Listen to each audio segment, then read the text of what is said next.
আজ ১২তম রমজান অর্থাৎ মাগফিরাতের দ্বিতীয় দিন। আজকে আমি এই দোয়াটা শিখিয়ে দিব আপনাদেরকে, যারা অধিক ঋণগ্রস্ত আছেন, যাদের অভাব অনেক বেশি, যাদের অভাব অনটন দারিদ্রতা পিছু ছাড়ছে না, শুধুমাত্র তাদের জন্য আজকের এই ভিডিওটা। এই ভিডিওতে আল্লাহ তাআলার ৯৯টা নামের মধ্যে এমন ছোট্ট একটা নাম আমি আপনাকে শিখিয়ে দিব, যেই নামটা ইফতারের সময় আপনি যদি ৭০ বার একাগ্রহে অর্থাৎ মনোযোগ সহকারে অন্তরের অন্তঃস্থল থেকে পাঠ করে আল্লাহ তাআলার কাছে দোয়া করেন, ইনশাআল্লাহ আল্লাহ তাআলা আপনার সকল ঋণ পরিশোধের ব্যবস্থা করে দিবেন, আপনার অভাব অনটন দূর করে দিবেন, আপনার দারিদ্রতা দূর করে দিবেন। ক্ষণস্থায়ী এই পৃথিবীতে জীবন জীবিকার স্বার্থে অনেক সময় ঋণ বা ধার করতে হয়, তবে এই ক্ষেত্রে অবশ্যই অগ্রাধিকার ভিত্তিতে কারো কাছ থেকে নেওয়া ঋণ পরিশোধ করতে হবে আপনাকে। কেননা পবিত্র কোরআনে সূরা নিসার ৫৮ নম্বর আয়াতে আল্লাহ তাআলা বলেন, নিশ্চয়ই আল্লাহ তোমাদের আদেশ দিচ্ছেন আমানতসমূহ তার হকদারদের কাছে পৌঁছে দিতে, আর যখন মানুষের মধ্যে ফয়সালা করবে তখন ন্যায়ভিত্তিক ফয়সালা করবে। নিশ্চয়ই আল্লাহ তাআলা তোমাদের কতই না সুন্দর উপদেশ দিচ্ছেন। নিশ্চয়ই আল্লাহ সর্বশ্রোতা ও সর্বস্রষ্টা। অন্যদিকে কারো কাছ থেকে ঋণ নিলে তা আদায়ের ক্ষেত্রে গড়িমসিতে নিষেধাজ্ঞা রয়েছে। হাদিসে এসেছে, হযরত আবু হুরায়রা রাদিয়াল্লাহু তাআলা বলেন, রাসূল সাল্লাল্লাহু আলাইহি ওয়াসাল্লাম বলেছেন, ধনী ব্যক্তির ঋণ আদায়ে টালবাহানা করা জুলুম। সহিহ বুখারীর হাদিস। এমনকি আল্লাহর রাস্তায় শহীদদের সব গুনাহ মাফ হলে ঋণের বিষয়ে কোনো ছাড় দেওয়া হবে না। আব্দুল্লাহ ইবনে আমর ইবনু আস রাদিয়াল্লাহু তাআলা থেকে বর্ণিত, রাসূল সাল্লাল্লাহু আলাইহি ওয়াসাল্লাম বলেছেন, ঋণ ছাড়া শহীদের সব গুনাহ মাফ করে দেওয়া হয়। সহিহ মুসলিম শরীফের হাদিস নাম্বার 4730। হাদিস অনুযায়ী আব্দুল্লাহ ইবনে আবি কাতাতা রাদিয়াল্লাহু তাআলা বলেন, একবার রাসূল সাল্লাল্লাহু আলাইহি ওয়াসাল্লামের কাছে জৈনিক ঋণগ্রস্ত ব্যক্তিকে সালাতুল জানাজার জন্য আনা হলো।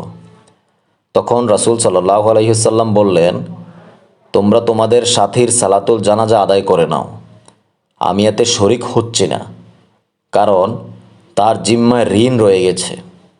তখন আবু কাতাদা বললেন, এর ঋণ আমার জিম্মায়। তখন রাসূল সাল্লাল্লাহু আলাইহি ওয়াসাল্লাম বললেন, তা আদায়ের অঙ্গীকারের সঙ্গে তো? এরপর তিনি নিজে ওই ব্যক্তির সালাতুল জানাজা আদায় করলেন। তিরমিজি শরীফের 1069 নম্বর হাদিস। বস্তুত আমরা ঋণের ঝাঁঝামেলায় পড়ে আমাদের দিন হয়ে যায় খুবই ছোট, টেনশনে দুশ্চিন্তায় সারাদিন কেটে যায়। আমরা চলতে ফিরতে কোনো রাস্তা দেখি না, চারদিক শুধু অন্ধকার মনে হয়।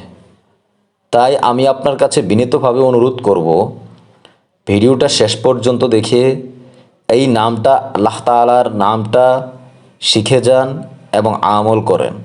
ইনশাআল্লাহ আল্লাহ তাআলা এই নামের উসিলায় আপনার ঋণ পরিশোধের ব্যবস্থা করে দেবেন। অন্যদিকে ঋণ আদায় না করে মারা যাওয়ার ব্যক্তির ঋণ যতক্ষণ পর্যন্ত না তার হয়ে কেউ আদায় করে, ততক্ষণ তার রূহ ঝুলন্ত অবস্থায় থাকে। বুঝে নেন হাদিসটা। আপনি যে ঋণ করে মারা যাবেন, ওই ঋণের দায়ভার যদি কেউ না নেয়, ততক্ষণ পর্যন্ত আপনার রূহ ঝুলন্ত অবস্থায় থাকবে।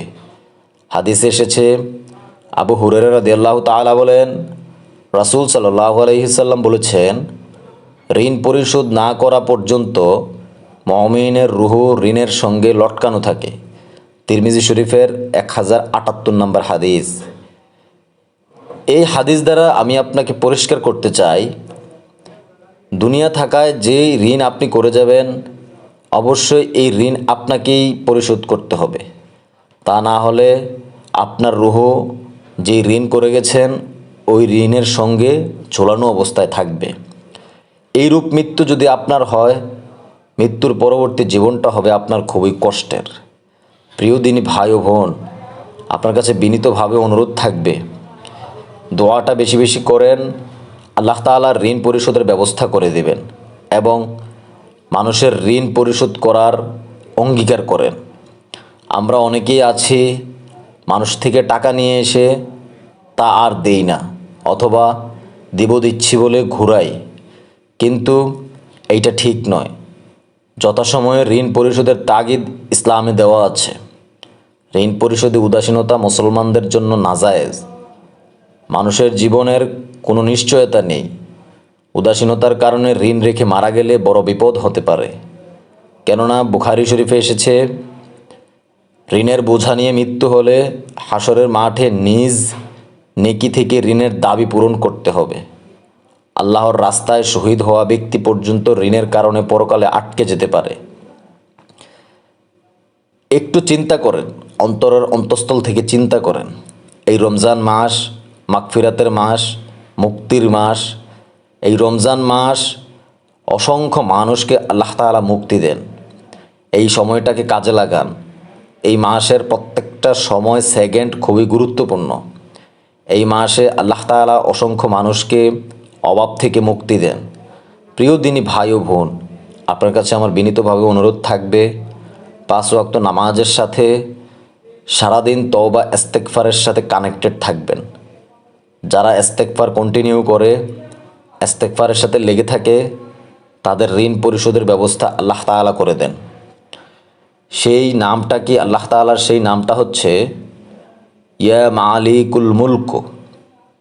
খুবই ছোট নাম। আমি আবারও বলছি, আমার সাথে সাথে পড়েন, ইয়া মালিকুল মুলক, হে বাদশাহদের বাদশাহ। এই নামটা যদি আপনি পড়েন, আল্লাহ তাআলার ইচ্ছায় আপনার অভাব দূর হবে, ঋণ পরিশোধের ব্যবস্থা হয়ে যাবে।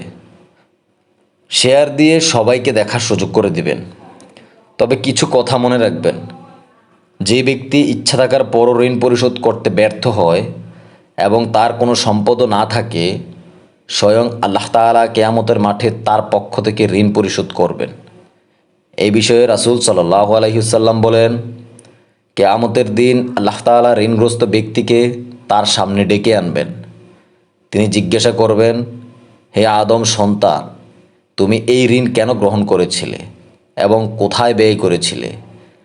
যে মানুষের হক নষ্ট করলে? উত্তরে ঋণগ্রস্ত ব্যক্তি বলবে, হে আমার প্রতিপালক, আপনি জানেন আমি তা গ্রহণ করেছিলাম, তবে তা আমি খাইনি, পানও করিনি, পরিধানও করিনি, তা নষ্টও করিনি। আমি তা গ্রহণ করার পর পুড়ে গেছে বা চুরি হয়েছে অথবা ধ্বংস হয়ে গেছে। আল্লাহ তাআলা তখন বলবেন, আমার বান্দা সত্য বলেছে, আজ তোমার পক্ষ থেকে ঋণ আদায়ে আমি অধিক হকদার। অতঃপর আল্লাহ তাআলা কিছু জিনিস ফেরেশতাদের কাছে চাইবেন এবং তা দাঁড়িপাল্লায় রাখবেন। এতে ব্যক্তির পাপের পাল্লার উপর নেকের পাল্লা ভারী হবে এবং সে আল্লাহর দয়া ও অনুগ্রহের জান্নাতে প্রবেশ করবেন।